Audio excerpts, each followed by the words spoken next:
Bismillahirrahmanirrahim. Assalamu alaikum. I am Natik Ali Gowad in front of you. Welcome to our chemistry class. Today we will discuss our chapter number 2, which is atomic structure. It is chapter number 2. आज हम chapter number 2 की summary करेंगे कि हमारे पास chapter number 2 के अंदर basically क्या क्या बातें की जाती हैं। सबसे पहले बात हो जाए चैप्टर नंबर 2, हमारे पास है एटॉमिक स्ट्रक्चर। इसका मतलब क्या है, हमारे पास यहाँ किसकी बात की जाएगी, एटम की बात की जाएगी। बात करते हैं एटम की। एटम का तो हमारे पास smallest particle of a matter, किसी भी मैटर का स्मॉलेस्ट पार्टिकल क्या होता है हमारे पास, एटम। और सिर्फ एटम हमें हमारे पास स्मॉलेस्ट पार्टिकल होता है, ठीक है। एटम के अंदर भी कुछ पार्ट्स होते हैं जिनको हम क्या कहते हैं, सब एटॉमिक पार्टिकल्स। और सब एटॉमिक पार्टिकल्स कौन कौन से होते हैं, प्रोटॉन्स, न्यूट्रॉन्स एंड इलेक्ट्रॉन्स। ये तीन particles, proton, neutron and electron.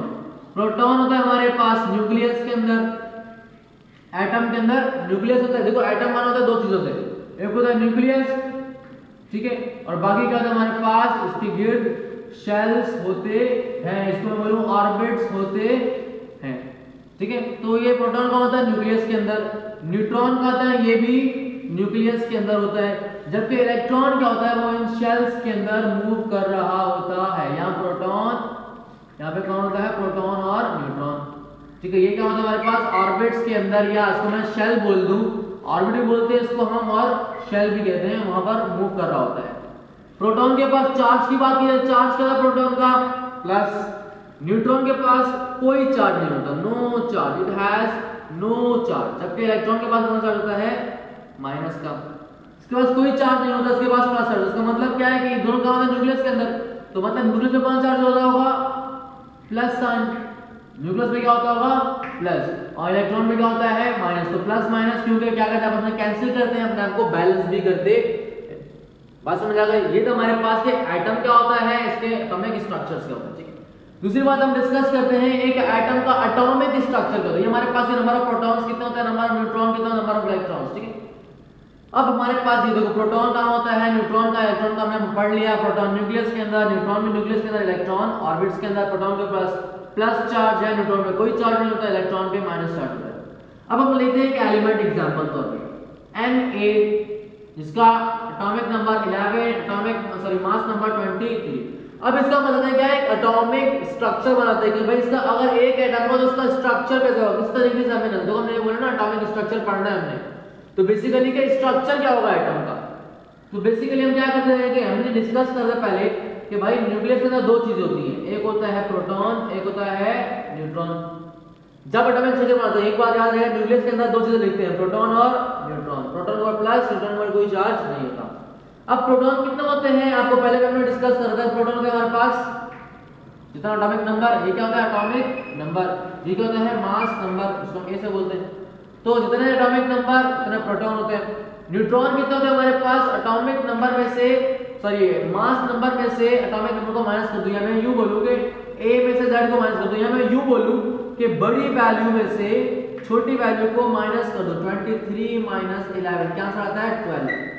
तो कितने न्यूट्रॉन होंगे यहाँ पर, 12 न्यूट्रॉन होंगे। बात क्लियर हो गई। नेक्स्ट क्या बनाना है हमने, इलेक्ट्रॉन बनाना है। पहला शेल बनाया, चाहे इलेक्ट्रॉन्स कितने होंगे, इतने प्रोटॉन उतने इलेक्ट्रॉन्स, 11 होंगे, तो 2 पहले शेल के अंदर हो गए, ठीक है। 1 2 3 4 5 6 7 8, 1 2 3 4 5 6 7 8 9 10 हो गए। लेकिन एक तो रह गया, तो एक कहां बनेगा हमारे पास, आखिरी शेल में सिर्फ और सिर्फ एक बच जाएगा। ये था एटॉमिक स्ट्रक्चर ऑफ सोडियम या Na का। अगर मैं इसका आयन हमने लास्ट में पढ़ा कि आयन क्या होता है, लॉस ऑफ इलेक्ट्रॉन या गेन ऑफ इलेक्ट्रॉन। Na हमारे पास सोडियम मेटल है, क्या करता है हमेशा प्लस आयन बनाता है, +1 इसका आयन होता है। Na+1 क्या है इसका आयन। इस +1 का मतलब क्या है, प्लस का मतलब है इलेक्ट्रॉन किसी को दे रहा है, लॉस कर रहा है इलेक्ट्रॉन।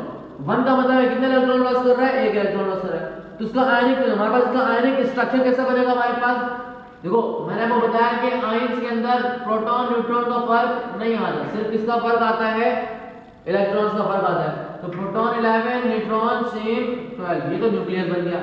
अब बनाना है इलेक्ट्रॉन्स की बारी। इलेक्ट्रॉन्स यहाँ कितने, देखो यहाँ पर है 11 इलेक्ट्रॉन्स, यहाँ पर मैंने लिखा होगा एक इलेक्ट्रॉन किसी को दे दिया तो कितने रह जाएंगे इसमें 10। पहले सेल में 2, दूसरे सेल में 1 2 3 4 5 6 7 और 8। ये क्या है इसका आयनिक स्ट्रक्चर, ये क्या है इसका एटॉमिक स्ट्रक्चर। बात क्लियर हो गई, ठीक है। अब हम डिस्कस करेंगे यार कुछ बात आइसोटॉप के बारे में। हमने लास्ट टाइम पढ़ा था कि आइसोटॉप क्या होता है भाई। आइसोटॉप्स बेसिकली वो हमारे पास एटम्स जिनका एटॉमिक नंबर सेम हो बट मास नंबर क्या उनका अलग अलग हो। तो हमारे पास बहुत सारे आइसोटॉप्स होते हैं। इस तरीके से हाइड्रोजन के भी 3 आइसोटॉप्स हैं, हाइड्रोजन 1 1, हाइड्रोजन 1 2, हाइड्रोजन 1 3। इस तरीके से मैं कार्बन की बात करूं तो कार्बन के भी आइसोटॉप्स हैं, कार्बन 6 12, कार्बन 6 13 और कार्बन 6 14। बात करूं क्लोरीन तो इसके भी आइसोटॉप्स होते हैं 17, क्लोरीन 17 35, क्लोरीन 17 37, ठीक है। बात करूं ऑक्सीजन की तो ऑक्सीजन के भी होते हैं भाई, ऑक्सीजन 8 16, ऑक्सीजन 8 17, ऑक्सीजन 8 18। इसके अलावा यूरेनियम के भी होते हैं हमारे पास, ठीक है। इस तरीके से हमारे पास बहुत सारे आइसोटॉप्स मौजूद होते हैं। हम पढ़ रहे हैं कुछ बेसिक्स आइसोटॉप्स के बारे में। ये होते हैं आइसोटॉप्स, हाइड्रोजन के 3 आइसोटॉप्स हैं, कार्बन के 3 हैं, क्लोरीन के 2 हैं, ऑक्सीजन के 3 हैं, यूरेनियम के भी 3 होते हैं 92 235, 92 यूरेनियम 92 237, यूरेनियम 92 238, ठीक है। तो ये हमारे पास है यूरेनियम के आइसोटॉप्स। ये 1 2 3 4 5 कम हमने एलिमेंट्स लिखे, इनके आइसोटॉप्स लिख दिए। आइसोटॉप्स बेटा क्या फर्क होता है सिर्फ और सिर्फ, देखिए हमने कहा था आयन के अंदर क्या होता है, proton number of proton same रहते हैं, नंबर ऑफ न्यूट्रॉन्स सेम रहते हैं। फर्क किसका होता है, सिर्फ और सिर्फ नंबर ऑफ इलेक्ट्रॉन्स का। जबकि आइसोटॉप में क्या होता है, नंबर ऑफ इलेक्ट्रॉन्स और नंबर ऑफ प्रोटॉन सेम रहते हैं। फर्क किसका आता है, नंबर ऑफ न्यूट्रॉन का। अब देखो अगर मैं हाइड्रोजन की बात करूं तो हाइड्रोजन में प्रोटॉन कितने हैं भाई 1, न्यूट्रॉन कितने हैं, अगर मैं इसकी बात करूं कितने होंगे भाई 0, इलेक्ट्रॉन कितने होंगे 1। बात समझ आ गई। बात करूं अब इस वाले की, हाइड्रोजन 1 2 की बात करूं तो प्रोटॉन कितने होंगे भाई 1, न्यूट्रॉन कैसे निकालते हैं, बड़ी वाली छोटी वाली मात्रा से, तो न्यूट्रॉन यहां पे कितने हो गए 1, इलेक्ट्रॉन के 0 प्रोटॉन होता है इलेक्ट्रॉन। बात करूं तीसरा वाला हाइड्रोजन की H13, प्रोटॉन कितने होंगे भाई 1, न्यूट्रॉन कितने होंगे 3 minus 1, atomic mass number minus atomic number 2 हो गए, और एक इलेक्ट्रॉन। मतलब ये कि हमें मालूम हो गया एक बात कि अगर स्ट्रक्चर बनाना है या फिर हम इसके number of proton, number of neutron, number of electrons हम कैलकुलेट करें तो फर्क किसमें आता है, सिर्फ और सिर्फ आइसोटॉप्स के अंदर न्यूट्रॉन, यहाँ पर न्यूट्रॉन 1 0 या 1 या 2, प्रोटॉन और इलेक्ट्रॉन में फर्क नहीं आता। ये बात क्लियर हो गई। नेक्स्ट बात हमने एक और डिस्कस करने के, ये देखो सेम का इस तरीके से हमने बनाया ना ये एटॉमिक स्ट्रक्चर ऑफ हाइड्रोजन, ये इसके लिए, इस वाला ये वाला इसके लिए, और ये इसका एटॉमिक स्ट्रक्चर है। इस तरीके से इन तमाम के एटॉमिक स्ट्रक्चर बनते हैं। इन तमाम के अंदर नंबर ऑफ प्रोटॉन और नंबर ऑफ इलेक्ट्रॉन सेम होंगे, बस फर्क किसका आता जाएगा, नंबर ऑफ न्यूट्रॉन्स का। ये नंबर ऑफ न्यूट्रॉन हमारे पास बहुत ज्यादा यूजफुल होते हैं। इन आइसोटॉप्स के नंबर ऑफ न्यूट्रॉन की चेंज होने की वजह से हम बहुत सारे काम कर सकते हैं। इनकी एप्लीकेशन बहुत ज्यादा अच्छी है, बहुत ज्यादा यूजफुल एप्लीकेशन है। एग्जांपल ले तो मैं, हमारे पास सबसे पहला एप्लीकेशन है कि रेडियोथेरेपी। रेडियोथेरेपी क्या होती है हमारे पास, रेडियोथेरेपी बेसिकली हमारे पास एक टेक्निक है ट्रीट करने के लिए, खासतौर पर कैंसर्स को। जो भी हमारे पास कैंसर, इंटरनल कैंसर हो गया या एक्सटर्नल कैंसर हो गया, इसको ट्रीट करने के लिए, उसको ठीक करने के लिए हम क्या करते हैं, रेडियोथेरेपी करते हैं। रेडियोथेरेपी में होता क्या है, ये आइसोटॉप्स होते हैं, इनके जो न्यूट्रॉन्स होते हैं, जो चेंज इन न्यूट्रॉन आता है, इसकी वजह से एनर्जी प्रोड्यूस होती है, और जो रेज निकलती हैं वो रेज क्या करती हैं, किसी भी कैंसरियस सेल को खत्म करती है। एग्जांपल देता हूं तो मैं स्ट्रोंशियम 90 या फास्फोरस 32 P32 या फिर SR90, ये क्या होता है हमारे पास एक्सटर्नल कैंसर का काम है। जैसे स्किन कैंसर हो गया, जो एक्सटर्नली कैंसर हमारे पास होते हैं। जबकि एक और हमारे पास है आइसोटॉप कोबाल्ट 60, वो किसके लिए होता है, इंटरनल कैंसर्स। इस तरीके से ब्रेन ट्यूमर्स वगैरह होते हैं, उनके क्योर के लिए होता है। एक चीज ये हो गया। दूसरा हमारे पास क्या होता है C14, हमने पढ़ा ना C14 का एक आइसोटॉप है कार्बन का C14। ये किसके लिए काम होता है? इसका हमारे पास एक काम होता है कि एज ऑफ फॉसिल्स, जो हमारे पास गुजरे हुए लोग मौजूद है, गुजरी हुई चीजें, एंशिएंट चीजें जो मौजूद है, जो गुजरी हुई थी, डेड ऑर्गेनिजम्स मौजूद थे, उनका आपको एज मालूम करने के लिए या फिर किसी जगह पर कितना अर्सा पहले जिंदगी मौजूद थी, ये मालूम करने के लिए हम क्या करते हैं, ये कार्बन 14 आइसोटॉप यूज होता है और ये आता है। और जो प्रोसेस के जरिए हम किसी चीज की एज मालूम करते हैं उसको हम बोलते हैं कार्बन डेटिंग।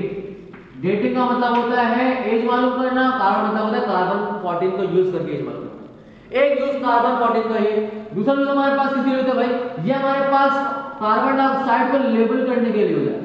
अब कार्बन डाइऑक्साइड इसको लेबल करने का मतलब क्या है? ये प्लांट्स के अंदर कार्बन डाइऑक्साइड गैस होती है जो क्या करते हैं, अपना फोटोसिंथेसिस करने के लिए, खाना बनाने के लिए इस्तेमाल करते हैं। जितनी ज्यादा कार्बन डाइऑक्साइड गैस होगी उतना ज्यादा क्या करेंगे, खाना बनाएंगे।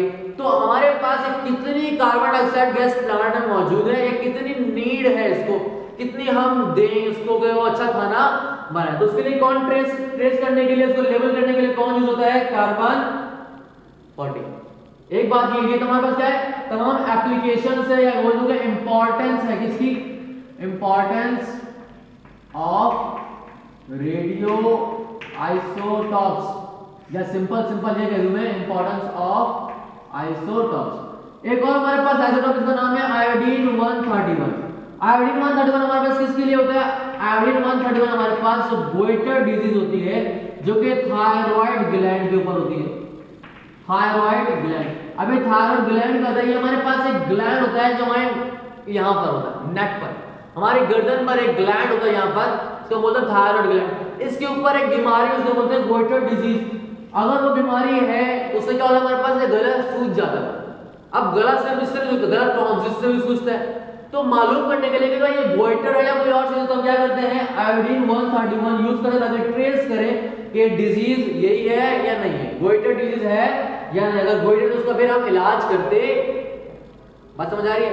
उसके अलावा हमारे पास आइसोटॉप के और भी बहुत सारे यूज होते हैं। एक यूज और हम डिस्कस कर लें, इलेक्ट्रिसिटी जनरेशन। कि आइसोटॉप्स हमारे पास होते हैं वो इलेक्ट्रिसिटी बनाने के लिए काम भी आते हैं, या इलेक्ट्रिसिटी बोल दूं या फिर बोल दूं पावर जनरेशन। कैसे हमारे पास हमने डिस्कस किया यूरेनियम के आइसोटॉप्स, हैवी में हमारे पास क्या हैवी एटम क्या है, यूरेनियम। इस यूरेनियम के आइसोटॉप में क्या करते हैं हम, जब यूरेनियम का एक आइसोटॉप लेते हैं उसके साथ जब मैं नाइट्रोजन का एक नाइट्रोजन बमबार्ड कराता हूं, टकराता हूं, उसे जाकर वो बमबार्ड कोलाइड करता है, लगता है, तो क्या है हमारे पास ये यूरेनियम टूट जाता है। क्या टूटता है? दो चीजें बनाता है, बेरियम बनाता है और क्रिप्टन। अभी बेरियम क्रिप्टन क्या है, दोनों एलिमेंट्स है, ठीक है। साथ साथ हमारे पास 3 न्यूट्रॉन भी निकलते हैं और एनर्जी बहुत ज्यादा निकलती, बहुत सारी एनर्जी भी रिलीज होती है। अभी जो एनर्जी थी हमारे पास बहुत हाई अमाउंट में थी। हम क्या करते हैं, देखो ये आइसोटॉप है, इस आइसोटॉप को यूज करके इलेक्ट्रिसिटी बनाने की कोशिश कर रहे हैं। तो क्या हुआ, ये हमारे सिलेक्शन कराया हमने, एनर्जी निकली। अब ये एनर्जी बहुत ज्यादा हाई अमाउंट में होती है, ठीक है। तो हमारे पास कंट्रोल डायरेक्शन कराना था, अगर हमारे पास अनकंट्रोल हो जाए तो मसले बन जाते हैं। तो एनर्जी हमारे पास क्या है, हाई क्वांटिटी में। अब ये एनर्जी क्या करेंगे, हम यूज कर वाटर को बॉयल करेंगे। बहुत सारा वाटर है, उसको जल्दी हम जब एनर्जी देंगे तो क्या होगा, जल्दी बॉयल हो जाएगा। जल्दी बॉयल होगा तो जल्दी स्टीम में, धुएं में चेंज हो जाएगा। जितना जल्दी धुआं बनेगा उतना ज्यादा क्या होगा, हमारे पास वो टरबाइन जाके लगा होगा, उसको घूमेगा और घूमने से क्या होगा, इलेक्ट्रिसिटी प्रोड्यूस होगी। एक यूज है। दूसरा जो हमारे पास यही यूरेनियम मेटल, हमारा यूरेनियम एटम जो है, आइसोटॉप जो हमारे पास है यूरेनियम का, ये यूज होते हैं इन एटॉमिक बॉम्ब्स जो हमारे पास है ना, बनते हैं हर मुल्क के पास। भैया हमारे पास एटॉमिक बॉम्ब इस मुल्क के पास मौजूद है। तो यही हमारे पास यूरेनियम एटम जो होते हैं ये यूज होते हैं एटॉमिक बॉम्ब के लिए, ठीक है। अगर हमारे पास जो एटॉमिक क्या होता है, हमारे पास बेसिकली इतनी ज्यादा एनर्जी निकलती है एटॉमिक बॉम्ब से कि हमारे पास मुल्क पूरे तबाह हो सकते हैं, शहर पूरे तबाह हो सकते हैं। तो सेम होता क्या है यहाँ पर, बेसिकली एटॉमिक बॉम्ब का रिएक्शन क्या होता है, तो यूरेनियम के साथ हमने नाइट्रोजन मिला दिया। अब देखो यहाँ पर 3 नाइट्रोजन निकले, अभी 3 अगले 3 से मिलेंगे तो रिएक्शन ट्रिपल हो जाएगा। इस तरीके से हर स्टेप पर रिएक्शन ट्रिपल होता जाएगा। अगर इसको देखो, अगर हम इसको रोके ना, कंट्रोल में ना करें कि भाई 3 की जगह हम 1 को याद देंगे, आगे जाकर बम्बार्ड हो यूरेनियम के साथ और दोबारा रिएक्शन करें, ठीक है। तो क्या हो हमारे पास, अगर कंट्रोल नहीं करेंगे तो हमारे पास एटॉमिक बॉम्ब का स्ट्रक्चर बन जाएगा और हमें पूरी आबादी तबाह हो जाएगी। ठीक है। और हमने ये यूज करने के एनर्जी प्रोड्यूस करने तो क्या करते हैं, उसको कंट्रोल कर कर ये एनर्जी को यूज करते। समझ आ गई बात? ये था हमारा बेसिक समरी कि हमारे पास एटम क्या होता है, एटॉमिक सबएटॉमिक पार्टिकल्स क्या होते हैं, टेस्टोनोमिक स्ट्रक्चर क्या होता है, इनका आयनिक स्ट्रक्चर क्या होता है, आइसोटॉप्स क्या होते हैं, और कुछ आइसोटॉप्स मैंने यहाँ पर डिस्कस करे थे। आइसोटॉप्स के अंदर फर्क क्या होता है बेसिकली मैंने वो भी डिस्कस करा, और फिर आइसोटॉप का हमने एप्लीकेशन और इंपॉर्टेंस भी बताई कि आइसोटॉप की इंपॉर्टेंस क्या होती है। आज तक के लिए इतना ही, इंशाल्लाह मुलाकात होगी नेक्स्ट वीडियो में, जब तक के लिए अल्लाह हाफ़िज़।